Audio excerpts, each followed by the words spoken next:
Hi there, my name's Megan, and I moved to beautiful Fort Collins, Colorado about 2 years ago. When I told my family and friends I was making the move, many expressed how jealous they were, not only because Colorado is amazing, but because of beer. At the time, I didn't know exactly what they meant, but as anyone who has lived in Fort Collins knows, craft brewing is a huge part of life in the city. Fort Collins craft beer, especially outside the area, is synonymous with New Belgium Brewing, one of the first breweries to open their doors in 1991. Their flagship beer, Fat Tire, is sampled and enjoyed all over the country. Like so many other things, there is a story behind the scenes and a history to be explored. Join me for a 5 minute history of New Belgium Brewing and their contribution to the local and national craft brew revolution.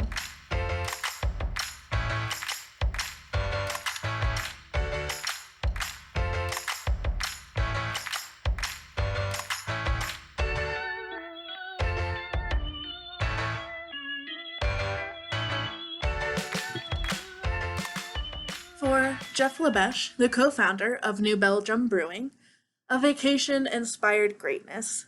Don't vacations inspire all of us? In the late 1980s, he took a relaxing mountain bike trip across Europe.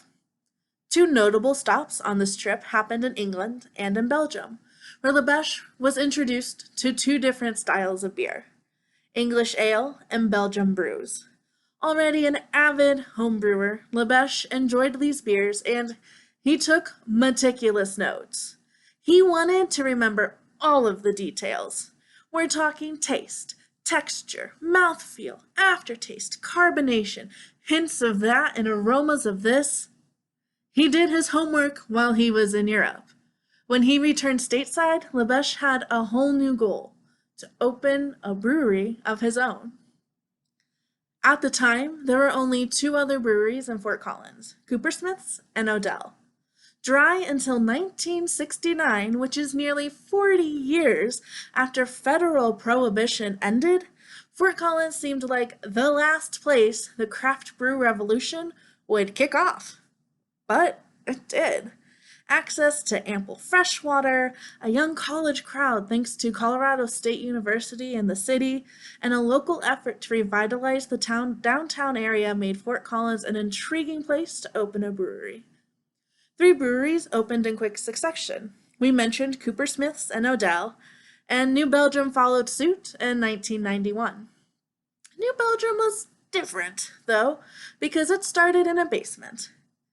You know how we all have that uncle that makes some questionable beer in the basement and always brings it around to family parties, trying to get anyone to try it, and when you finally do, you regret that decision? Well, Jeff Lebesch was much more successful.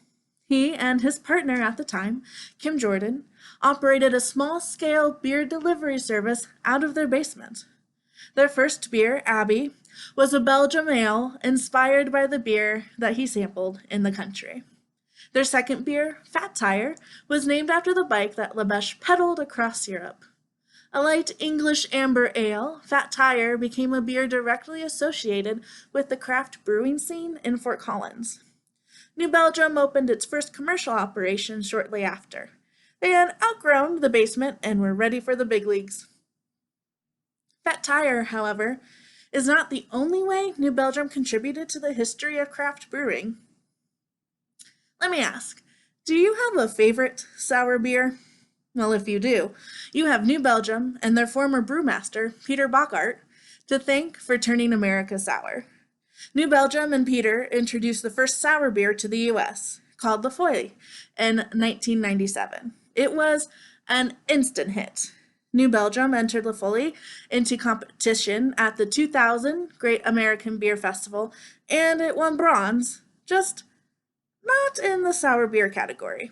Instead, it was entered into the Belgian and French style ales because the sours category didn't exist yet.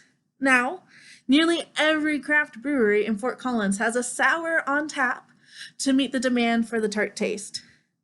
Mainstream brewers as well, think Coors or Anheuser-Busch, also market sour beers as well.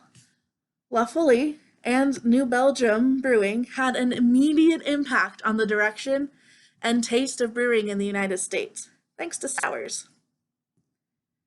In a nearly 30-year period, New Belgium has grown from a basement operation to the fourth largest craft brewer in the nation. However, there has been consistent debate recently whether or not New Belgium is still a craft brewery. Its own co-founder, our bike enthusiast, Jeff Lebesch, who is no longer actively involved with the company, says it's no longer craft brew. The sale of the company in 2019 to a beverage conglomerate also makes it not craft anymore. If held to the definition of craft brewing provided by the Brewers Association, the sale of New Belgium, plus the sheer quantity of beer produced, means the iconic brewery is no longer a craft beer staple. So where does New Belgium sit? Well, time will tell, but in the lore of life in Fort Collins, New Belgium is an integral part of the craft brew history and scene of the city.